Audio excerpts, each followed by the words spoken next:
Just recall option contract, sir. Option contract will have two parties, holder and writer. A holder is a person who is having a right, and writer is a person who is having an obligation, and a holder gets this right because he pays some money to the writer. Therefore, a holder is also called as buyer of the option because he paid money and purchased a right. Now, sir, what right did he buy? Now, what right he bought, that is a different discussion altogether. That will lead us to type of options and all. But prima facie, even before discussing what is a call option, what is a put option, you must understand that a party called as a holder will have a right and the party called as writer will have an obligation. The other fellow, the writer fellow, he accepts money and therefore he has a obligation. He paid money, therefore he will have a right. Now, two type of option contracts are call option and put option. In call option, what happens is the first person, that is the holder, he will have a right, and we discussed, no, our right will be right to buy. Right to buy what? Right to buy the underlying asset. Sir, underlying asset means what? It can be anything, sir. It can be a share, it can be a currency, it can be a Nifty or Sensex index, it can be a commodity, it can be interest rate, it can be anything. The underlying asset can be anything whose price fluctuates. Okay, now that the holder is having right to buy, the writer will have obligation to sell, because if holder wants to buy, writer has to sell. So has to sell kabatti obligation to sell writer will have. Now we took an example and we have seen that there is an underlying asset UltraTech Cement ka share. Our share exercise price is 7,000. So H is having a right to buy this share at 7,000 rupees after 3 months. Now whether he will exercise this call option or not, it depends on the market price at 3 months time. If market price is more, then the holder will exercise his call option and the writer has to comply with it. If the market price is less than 7,000, then the option will be lapsed. Sir, when option gets exercised, what will happen? When option gets exercised, what happens is, there are two modes of settlement, sir. Either physical delivery of the underlying asset might be happening, or directly net cash settlement can happen. Net cash settlement means the writer will pay to the holder the amount of payoff. Sir, payoff means what? Payoff means it is the difference between market price and the exercise price, which is nothing but the benefit because of exercising the option. We cannot literally say that that is a gain also, because if you think from holder point of view, this is the benefit he is having today, but once upon a time he might have already paid some amount of premium. No, so payoff you could not call it as gain. Payoff is the benefit on the maturity date. Net gain, if you want, that is some other calculation that we are not bothered actually. So settlement can happen either like this or like this. Now if the option gets lapsed, then there won't be any settlement itself. So this is about call. Coming to put option. In put option also, we are having the same two parties, holder and writer. Here also the holder will have a right, but this is right to sell the underlying asset. If holder has a right to sell the asset at a future date at a predetermined price, if he is selling the asset, the other party should have an obligation to buy the asset at the same price. So let's do an example on this. Copy along with me.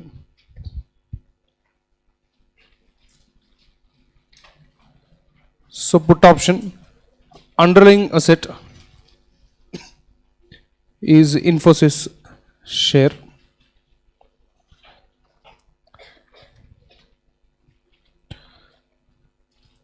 Exercise price, let us say, is 1,000. Maturity is 3 months hence.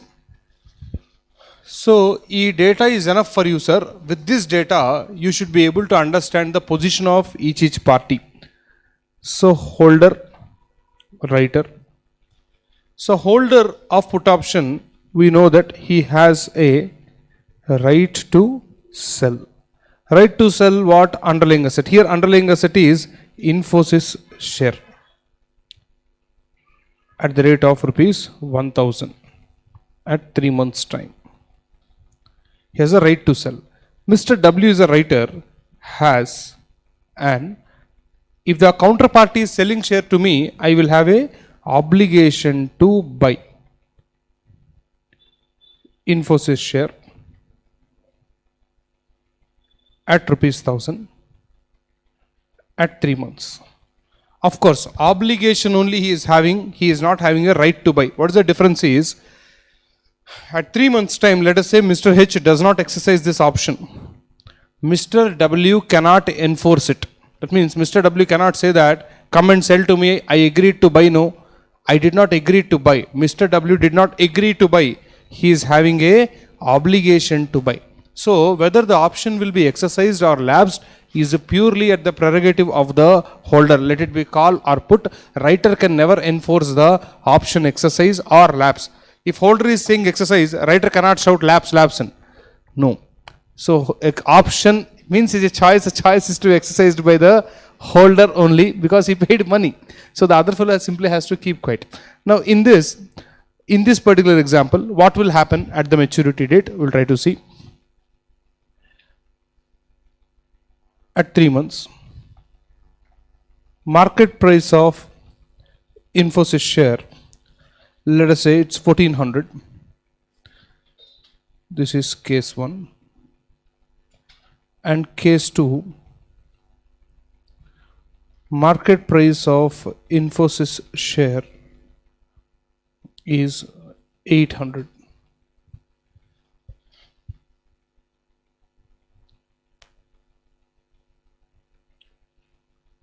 Action of holder, that is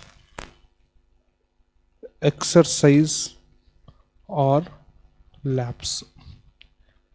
Sir, you have to think from H point of view always. Even though you are a writer, whether option will be exercised or not, for that you have to put yourself in the shoes of the holder and then decide.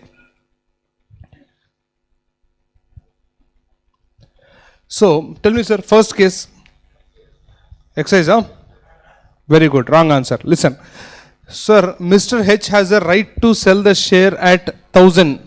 Market low rate is 1400. When market low I can sell the share for 1400, why will I sell the share under put option for only 1000? I will not sell it, sir. So in this case, the option will be lapsed. Why put is lapsed?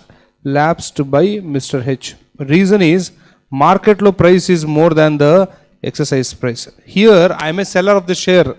So whether I should sell the share in put option or outside market, are the decision. Outside market it has advantages. So the option I will lapse. On the second case, if you observe, I have a right to sell the share at 1000 in put option. Outside if I sell, I will get only 800. In put option I will get 1000. So definitely here put is exercised by Mr. H because market price is less than strike price. From this example and the previous example, one conclusion you can take is when market price is more than strike price, call option will get exercised. Market price less than strike price, put option gets exercised. Sir, if market price is equal to strike price, what will happen, sir? Both the options will not be exercised, sir. Any option will be lapsed because there won't be any advantage. If advantage is there, then only holder will exercise. Next, B point. Benefit or payoff. In the first case, it will be nil, sir. Why it is nil is option A lapse, no, so there is no benefit, zero payoff. On the other side, sir, market level when share price is 800, I can sell the share at 1000 to somebody. So how much benefit am I getting? 200. 200, how did you get? 1000 minus 800. What is 1000 here? Strike price. So formula for payoff in put option will be X minus market price. A formula you need not remember, sir. If you understand 200, that's enough. A formula you remember in SFM, they might ask you, but not here. It's not required. Just understand the benefit, that's enough. Next, we have to discuss the aspect of settlement.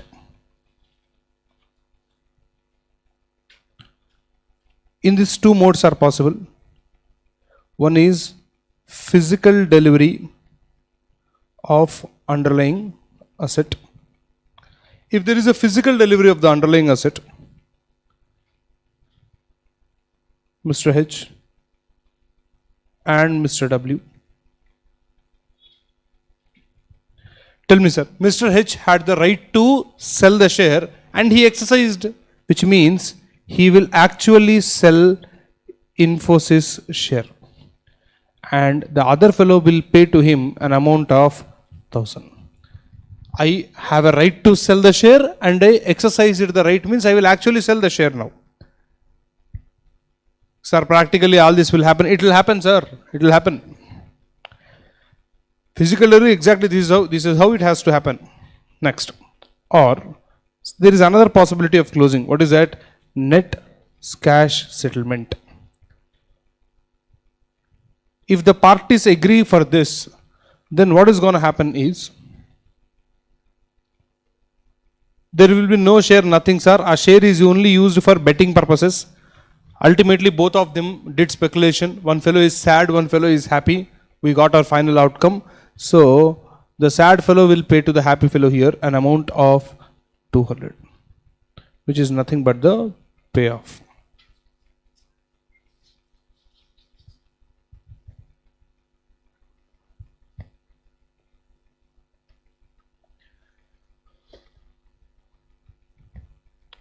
Sir, frankly speaking, from party's point of view, from H point of view and W point of view, whether you do physical delivery of the underlying asset or you do net cash settlement of payoff, from their point of view, both will have the same effect, sir. They don't mind anything, frankly speaking. But whatever they agree like that, we have to close, no? So there are two possibilities, both we have discussed. For example, look at in the second case. Mr. H really has a Infosys share in his hand, which he wants to sell it in the market. But unfortunately, market low price dropped to 800. But under this contract, he has a right to sell at what rate? 1000. He exercised. So, Mr. H is wanting this. But our contract law, this is not there. Only this is there. So, Mr. H is not going to feel anything bad in that. What Mr. H will do? He will sell the share in the open market. How much will he get? 800. Here this fellow is anyway giving me 200. Overall, I will still have my 1000. Okay, so you will get your money anyway, sir. So you want to do physical delivery, in this, a effect can be created. Suppose in this case, you want net cash settlement. For example, you entered into this put option purely with speculative motive. You really don't want to buy or sell any share and all. But in contract law, physical delivery compulsory and written, sir. Now this is what will happen. Now Mr. H exercising the option has to give Infosys share. Asli there Infosys share ledu. What he will do? Now he will buy. Market price is how much? 800 he will pay and he will buy the share. Our share you give it to Mr. W. Mr. W will give you 1000. Still you will gain by 200. So whether you do net cash settlement or whether you do physical delivery, gain loss perspective, nothing is going to change, sir. It's just a matter of how the transaction is closed between the parties. So you keep your mind open for both the possibilities. Questions or whatever may happen, accordingly we will do the accounting and all for this. So guys, this is about the basic of call and put option. Okay. Now, right sir, next line, right?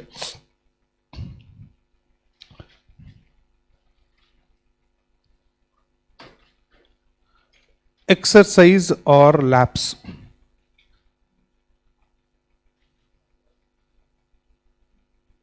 Market price greater than exercise price. Market price less than exercise price. Call option, put option.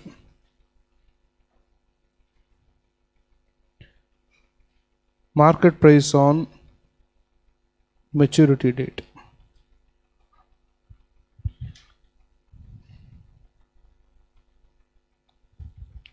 So call option will be exercised when price is higher than the strike price.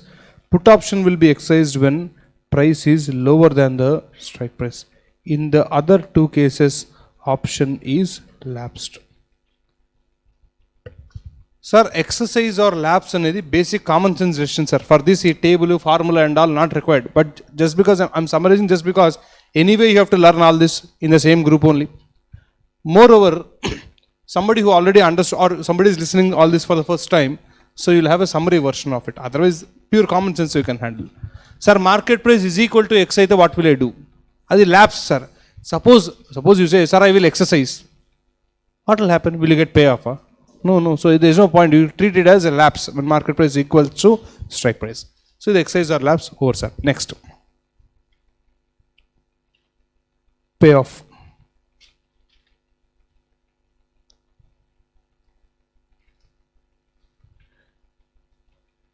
Payoff from call option is equal to market price minus strike price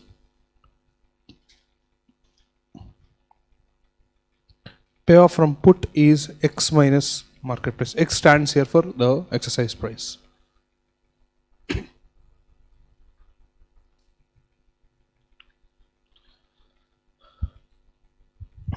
Right. Next, sir, one important thing is there. This subsequently also we have applications of this, even the very easy one. This is called as status of option or moneyness of option.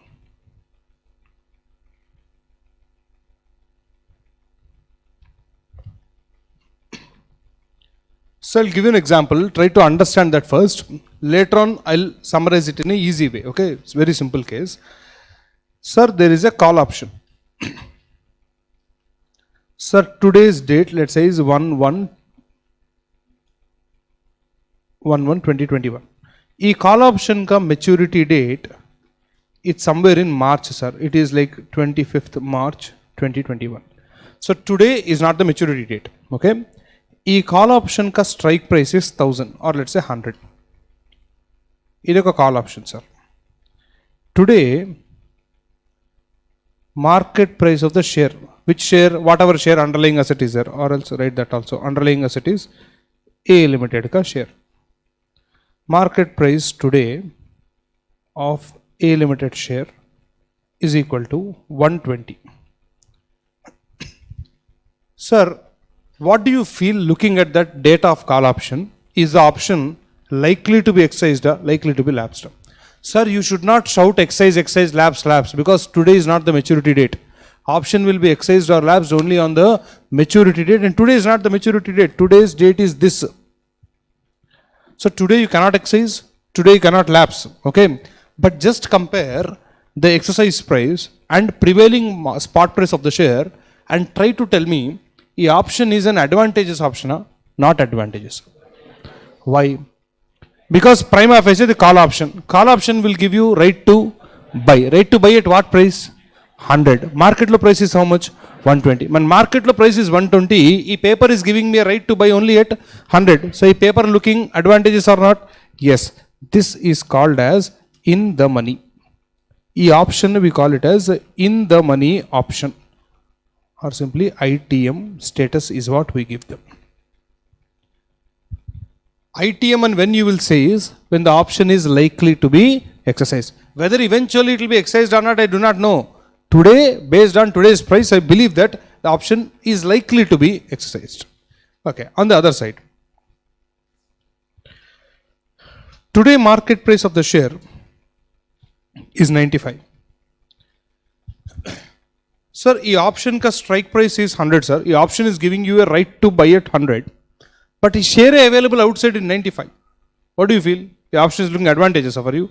Market lo directly share available at 95. The paper is giving me a right to buy the share at 100 at a price higher than the actual market price. So option paper is not looking very advantageous. It is likely to be lapsed. We say that it is out of the money, or simply OTM option.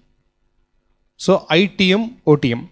The third one is today market price is exactly equal to 100, which is nothing but the strike price. In that case, we say that your option is at the money, which is ATM category. So, ITM, OTM, ATM, and we call it as status or moneyness of the option. They basically indicate what is going to happen to this option at a later date. Likely to be exercised, likely to be lapsed, no comment. No comment is the third one. Sir, how is this relevant for us? You will see. We will see. When we go to India S 109 deeply, you have all these applications. Okay, now, this is call option I told. Put option, how will it be? Same, logic same. What you should not do, I am telling you. Sir market price more than strike price అయితే ITM, like that you do not remember, because ఇక్కడ market price more than strike price is ITM for call option, that will be OTM for put option, because put is not likely to be exercised if market price is higher. So don't remember like market price is more, market price is less and all. How you remember is compare the exercise price with the prevailing market price. You feel option is likely to be exercised, call it as ITM. Likely to be lapsed, OTM. Both are same, ATM. That's it. Are the MP greater than XA, X greater than MP? Don't go into all this business and confuse yourself. Keep it simple. So write like this. Before the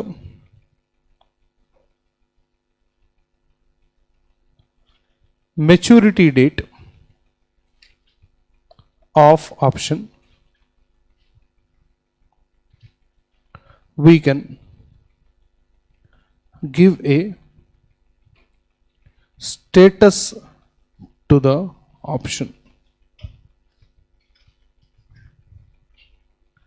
by comparing the exercise price in option with the prevailing market price of underlying asset.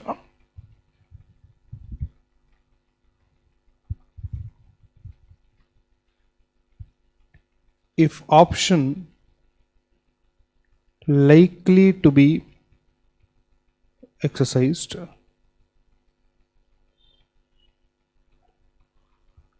option is in the money.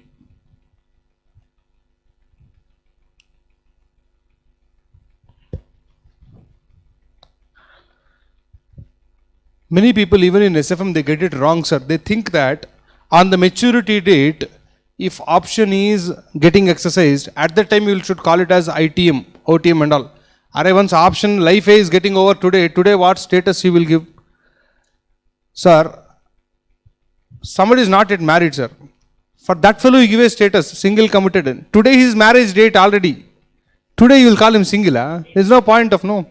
So, it's like ATM stage now. So, there is no point of giving status on the marriage date, sir. Before age is like that only. Before the maturity date only status has to be given.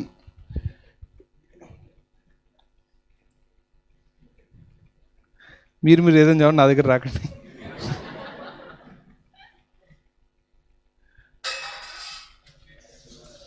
దాన్ని ఎత్తకండి రా బాబు, వదిలేండి అట్లాగా, అది మళ్ళీ పడుతుంది.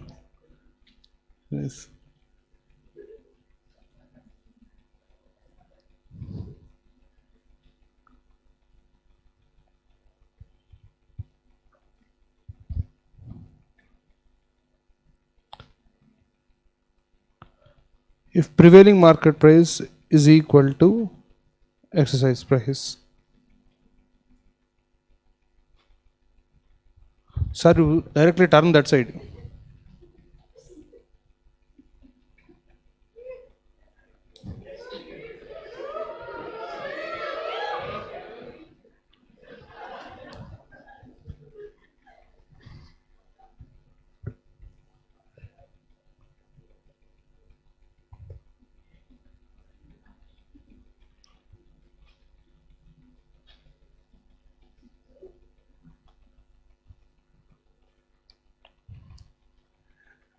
Sir, with this our derivative discussion is over. We'll back to financial instruments again. Oh, you're copying, right? Slowly write. Forgot. Yeah.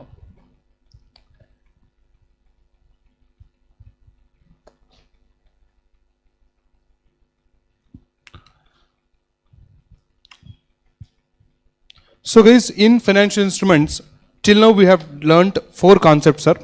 Number 1, definition of financial instrument, which is financial instrument is a contract which results into a financial asset for one party and to the other party financial liability or equity instrument. Then we discussed the definition of financial asset, though not completely, partly we discussed.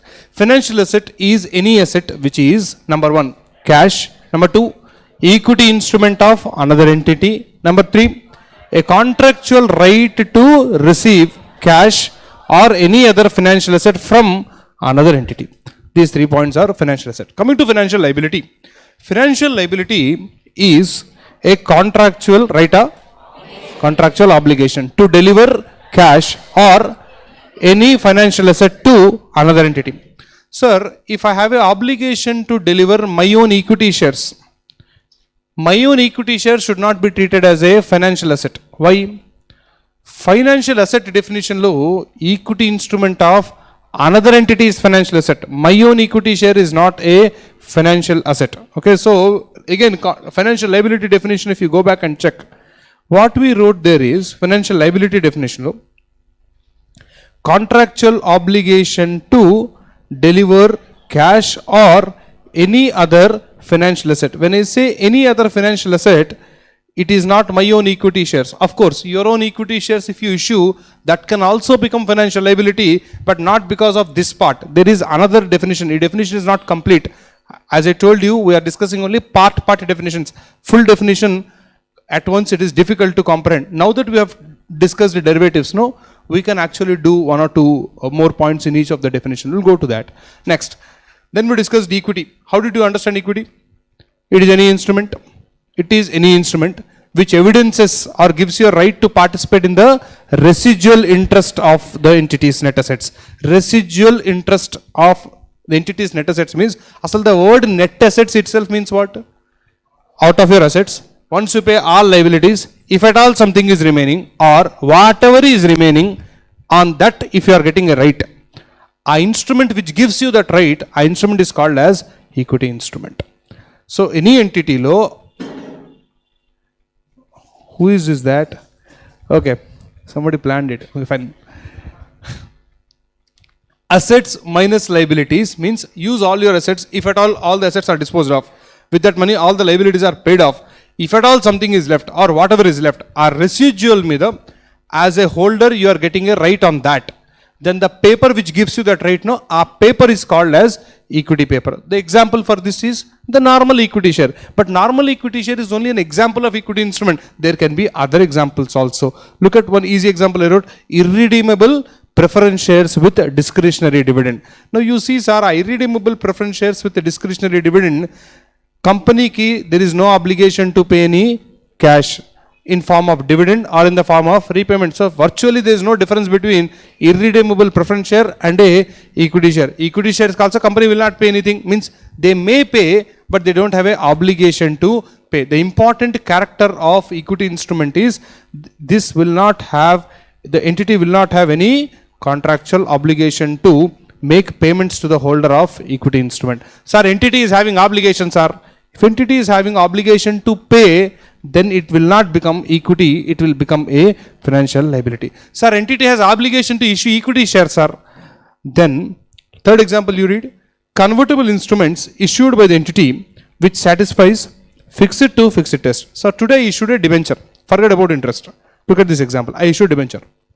I told that after 5 years, debentures will be cancelled, debentures will be converted into some 1,20,000 equity shares. Debenture ki company, is it having any obligation to pay cash? Interest is not there, sir. If interest is not there, tell me, is the company having obligation to pay any cash? Because there is no interest payment. Principal maturity repayment, not there. Because on maturity date, what is going to happen? Our own shares we are going to give. So there is no obligation to deliver cash. There is no obligation to deliver any other financial asset also. Whatever debentures you are seeing, that becomes a proper equity instrument. Which means, today its name is debentures, no? Name debenture, but the classification is equity. So you should not do any treatment of financial liability for the debentures. Morning session I told you one thing. Financial instrument definition, if you observe, there are 3 points there. Financial asset, financial liability, equity. Sir, what is financial instrument definition? Nobody will ask you because that's irrelevant. Financial instrument is generally vague name, sir. If you come and ask me, sir, how to account financial instrument, and I don't have an answer for that. I can tell you how to account for financial asset, how to account for financial liability, how to account for equity. Suppose I simply tell you that, sir, a company issued debentures, our debentures how to do accounting. Normally, if I don't tell you any information, debentures అనేది everybody assumes it as a liability only. You will come out with accounting for financial liability. But I give you extra data that, sir, our debentures are future lo convertible into equity shares, sir. Interest obligation also is not there, sir. Therefore, financial liability definition not satisfied, sir. Fantastic. Now you have to go and apply equity accounting for that. So, what accounting you are going to apply, that depends on how it is getting classified, whether it is getting classified as a FL or equity. The entire standard India's 32, the first one, is only about explaining you, or predominantly is only about explaining you equity and financial liability ka difference, sir. Here there is no big accounting also. In fact, accounting is very limited in this. Entire accounting is there in India's 109, which is going to take a lot of time. Anyway, now go to the material, sir. Yeah, sir, in this full definition of financial asset, financial liability I have kept here. In that, I want you to read one more point. What I discussed in the class is A, B, C. In this C lo A bit we discussed. That means read that once. In the material you read, not in your notes.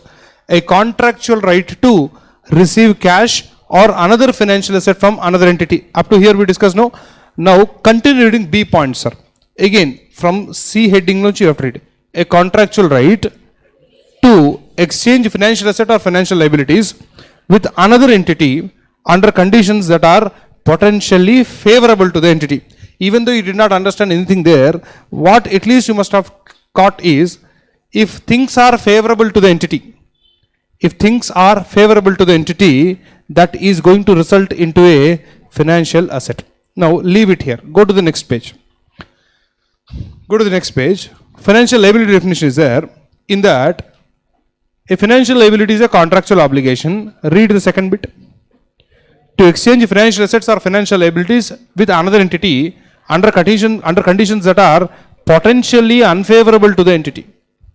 That means, what you can observe is, there is a contract, sir. This contract ultimately I will get a gain or loss, I do not know. And example, derivative contract. I do not know ultimately whether I will gain or not.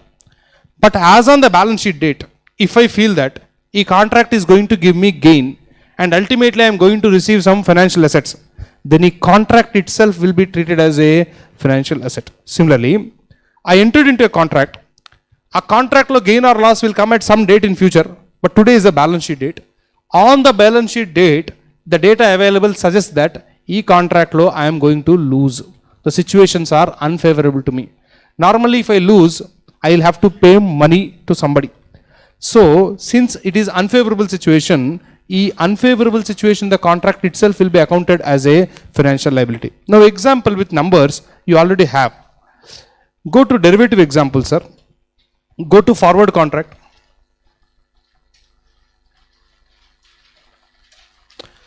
You can check forward contract example. The one example you do, or else we'll take a fresh example. What is there? Why do you again go and search? Listen here. Sir, at 0 time, A entered into a forward contract to buy $1,000 at the rate of $1 is equal to 64 when on 3 months time. 1 month over, sir. Now you are standing at second month time. Is second month happens to be your balance sheet date. Your contract maturity period is 1 more month hence here. This is the maturity date. So standing here, what you are thinking is, after 1 month, I am going to buy each dollar at the rate of 64. Now, on this date, until on your balance sheet date, you casually went to the bank. Bank, if I want to buy dollar after 1 month from you, what is the forward rate? Until what you are asking the bank is 1 month forward rate you are asking. Banker told $1 is equal to 67. What does it imply? Sir, you entered into a contract now, already entered? Already entered to buy it? 64. Ade contract if you enter now, you have to buy each dollar at 67. Now you tell me, sir, your contract, what you have entered, Is it giving you a gain fill or loss fill? Gain fill. Ultimately, whether you will gain or not, you do not know. But standing as on today, e-contract is looking favorable to you or unfavorable to you? Favorable to you. E-contract will be accounted as a financial asset on the balance sheet date. That's what the standard will tell you. E-clarity you will get when, when I teach you derivative accounting, at that time you will understand what accounting will happen and all. So that's the reason our definition completely we cannot dissect on the first day itself, sir. It will take time to understand that entire big definition that covers a lot of nuances in the standard. So anyway, it's the financial asset. Now, this only alternatively how I can tell is, sir, tell me on the balance sheet date, if I want to prematurely close the contract, can I do that? Can I do that? If I want to get out of the forward, can I do that? Yes. Now, I'm not really doing that. You hypothetically assume that I got out of this contract on the balance sheet date. Tell me what I should do. What is my original position, sir? Morning we discussed, no. Original position is to buy. Today if you want to get out, enter into a opposite contract. Opposite contract will be to sell dollar. On what date? Maturity date. At what rate? 67. E-contract if you compare now, buying was happening at 64, selling is happening at 67. How much gain are you having? 3 rupees. 3 rupees book as a gain in your P&L and correspondingly recognize a financial asset. This is what this fellow is going to do accounting. E-accounting will discuss in 109. But why I am trying to tell you this now only is a definition of conditions which are potentially favorable means going forward I feel that I am going to get a gain. The standard says don't wait, book it right now. Book the gain right now. Right now is on the balance sheet date. Now let me change the example number. It's not 67, it's 61. You'll feel sad. Why you will feel sad? Sir, the contract to buy dollar, you agreed to buy each dollar at 64 on 3 months time. Ade contract had you entered today, you would have bought each dollar only at 61. So your contract is giving you loss. If you cancel this contract, you only have to pay money to the banker. Why? Original position buy. Now to get out of the contract, I have to sell. Sell will be at what rate? 61. Compare buying at 64, selling at 61. If I cancel the contract, I will only be suffering a loss of 3. So I have to pay 3 rupees to the bank. Since I have an obligation to pay because the things are unfavorable to me. So standing on balance sheet date, this forward contract is becoming a liability for you. Sir, forward contract, financial asset or financial liability, and nobody can answer that. That depends on the prices. Our prices will tell whether a forward contract is becoming a financial asset to you or financial liability to you. Like that. Okay, that is the meaning of these words. Potentially favorable, potentially unfavorable means that to exchange financial assets or financial liabilities with other entity under conditions that are unfavorable. Unfavorable is nothing but likely to suffer loss. If you are likely to suffer a loss, so that is an obligation to suffer a loss because you are going to suffer a loss under a contract. The standard says treat it as a liability. On the other side, potentially favorable aithe, sir. What does it mean? Likely to gain. Again, happily recognize and correspondingly create a financial asset also.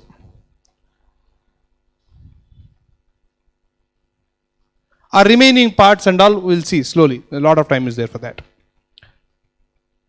I just took the example of forward contract and explained you potentially favorable, unfavorable. You can take futures also. You can take options also. If ITM option is there, ITM option is in the money. So on the balance sheet date, I am an option holder and option is ITM. Means likely to be exercised. If option is likely to be exercised as a holder, potentially favorable or unfavorable? Favorable. Now it's a financial asset for me. You are a writer. Option is in the money. For you, it is not favorable. For you, it becomes a liability. So all this slowly, in the process of accounting, you will naturally learn, sir. A definition lo one word, slowly we'll cover. Okay guys, so with this derivative outside meaning is over. Whatever derivative I discussed with you, not coming from 109. Now write next point. Derivative contracts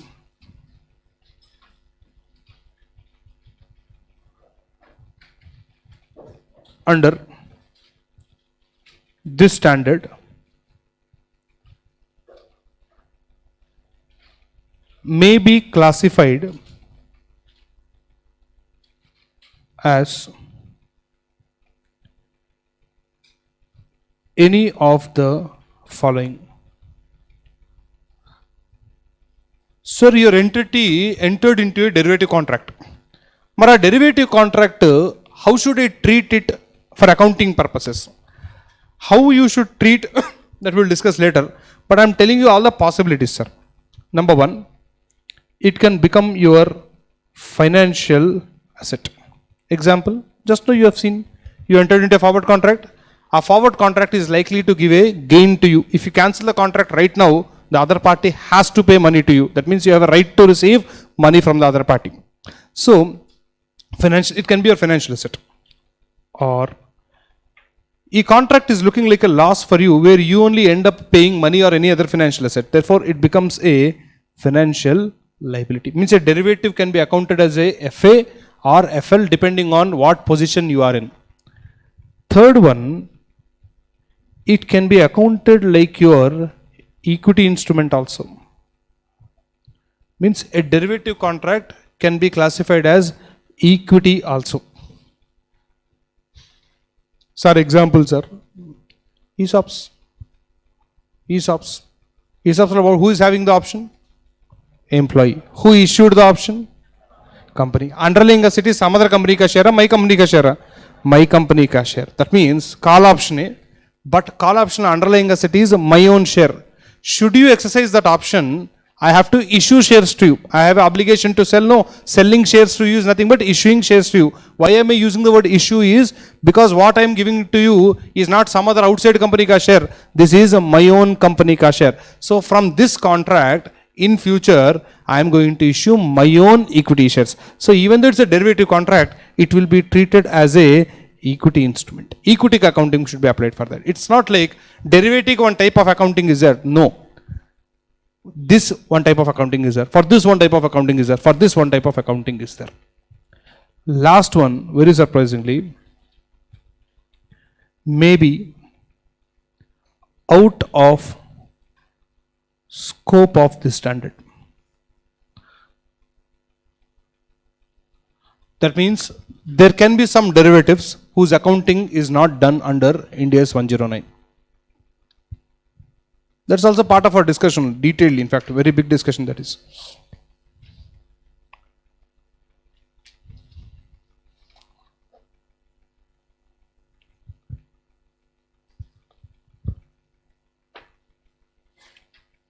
Okay, sir. Pick up your material, page number 179.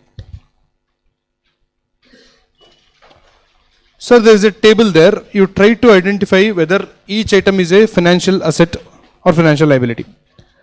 Or else you keep it there. I'll give you new examples, little outdated examples. Okay, answer this, sir. I'll be writing items. You tell me whether they are financial asset, financial liability or not. Okay.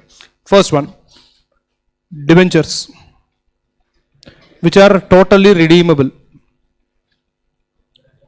Redeemable debentures, financial asset or financial liability or equity? Financial liability. Why? Because we have a contractual obligation to pay cash. So very clearly this is a financial liability. Next. Redeemable preference shares. Name share, but we have to repay it compulsorily. You have a obligation to pay cash. Therefore, this also is a financial liability. Next. Bank balance. Bank balance is a, I don't want asset. Financial asset or not, you have to tell me. Bank balance is a financial asset. How? Bank balance is officially financial asset. First point, cash. Okay. Bank balance in dollars, and a foreign currency bank balance. What is this? Sir, any bank balance, did they say that cash of only rupees and they told her? No, any cash is financial asset. Currency is a financial asset basically. Next. Debtors. You have to tell me category and why also. Financial asset, right. Why? Reason? Debtor is giving us a right to, contractual right to collect cash, receive cash. Good. Next. Inventory. thinking. People are thinking. Inventory is a financial asset. Why? Reason. You have a contractual right to receive cash. Contractual. With whom did you make contract, sir? Where is contract? Inventory, sir. Where is contract? You bought inventory. Inventory is lying in your godown. Where is contract? Forget about right. Forget about right. Asla, where is contract first? With whom did you enter? Inventory is not a financial asset. Sir, simple, sir. Is inventory cash? Is inventory equity share of another entity? No. Is inventory representing a contractual right to receive cash? No. Contractual right to receive cash when you will have once inventory is sold, converted into debtors, at that time financial asset. Without sale, where is contract with other party? So you don't have a right to sell. Your intention is sell. I don't want intention. No. What we want is contractual right to receive cash. I want. There is no contractual right to receive cash. Inventory is not a financial asset. Next. Software.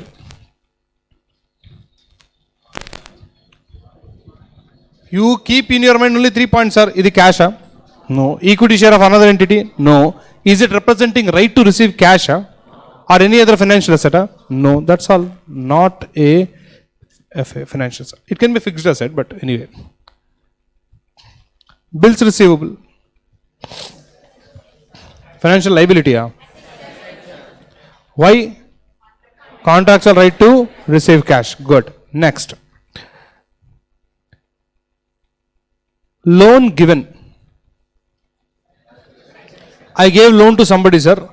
In future, that fellow is going to pay me interest on so many due dates, and on one day he will pay me the maturity amount also. So I have a contractual right to receive cash. Very clearly it is a financial asset.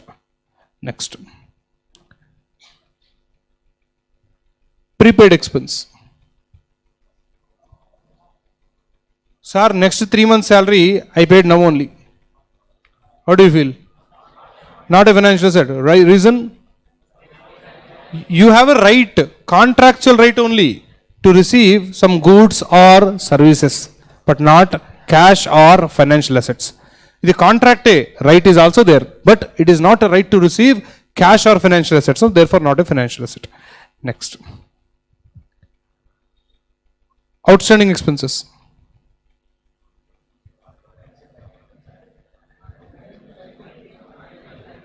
Yes, sir.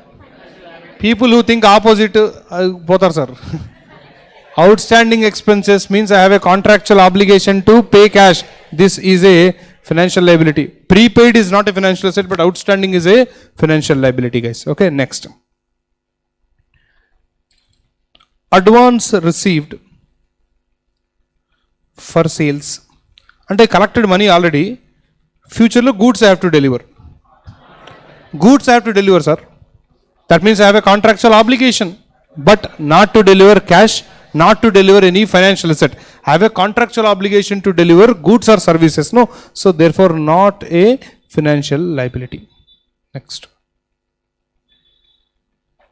Provision for tax.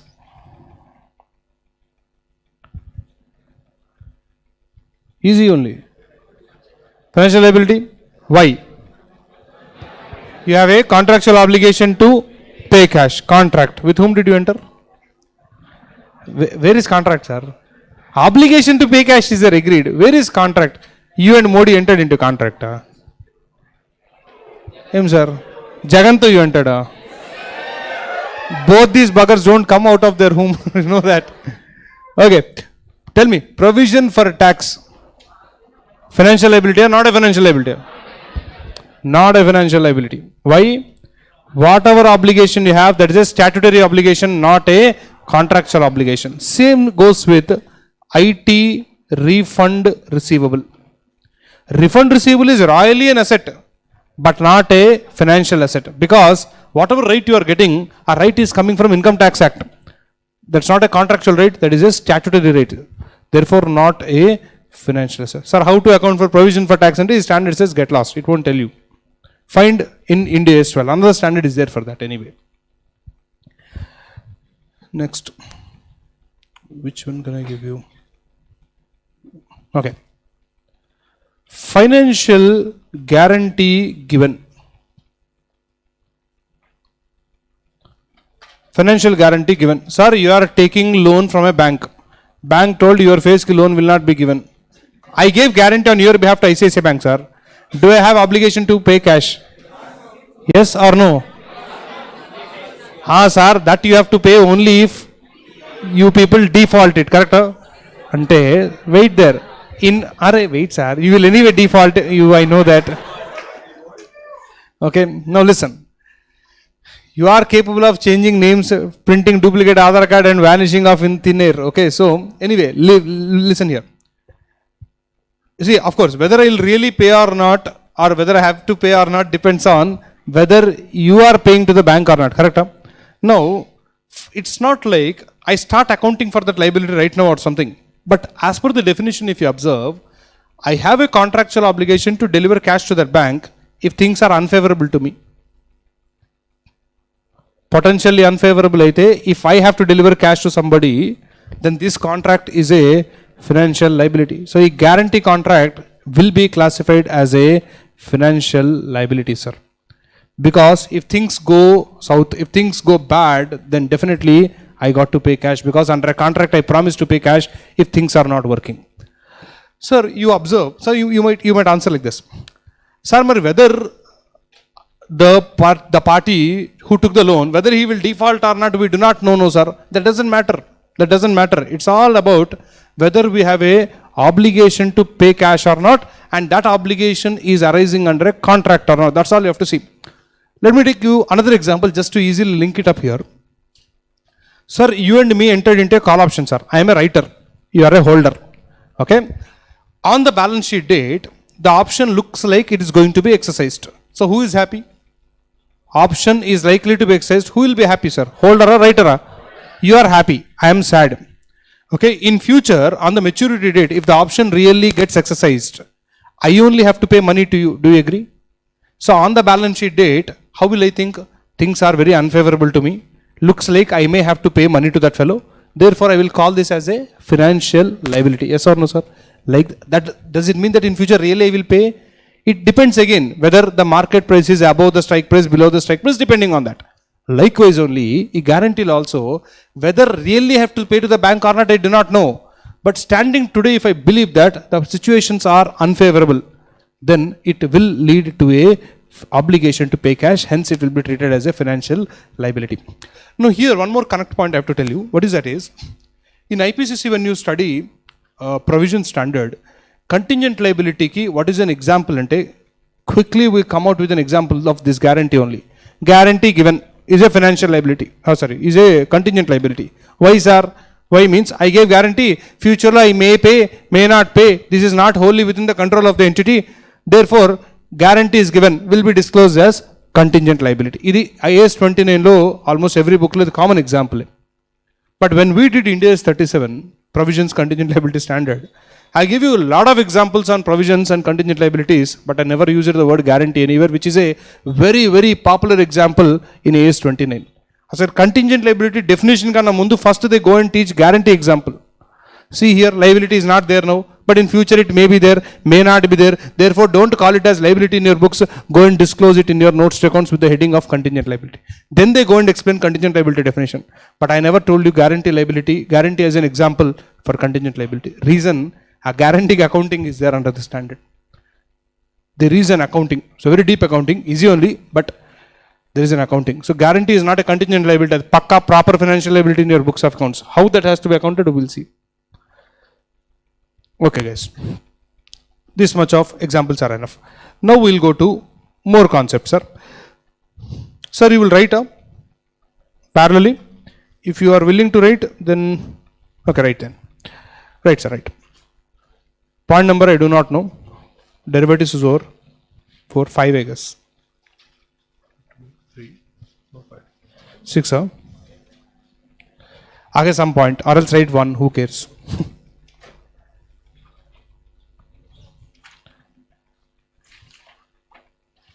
Okay, sir. Contracts to be settled by entities own equity instruments.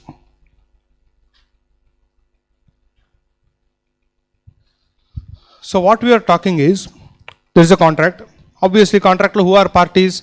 Entity is definitely a party, and counterly some other parties are, counterparty is there. E-contract eventually will be settled in our own equity shares. Company ka equity shares settlement will happen. In this, again, two possibilities are there.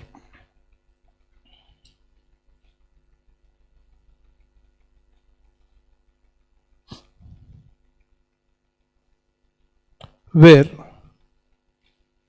entity has to deliver its own equity, means I only have to give my shares.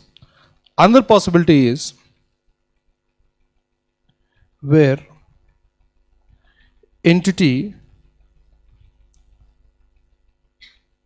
receives its own equity. That means some other party and a counterparty will give to me my own shares, like a buyback or something. Okay.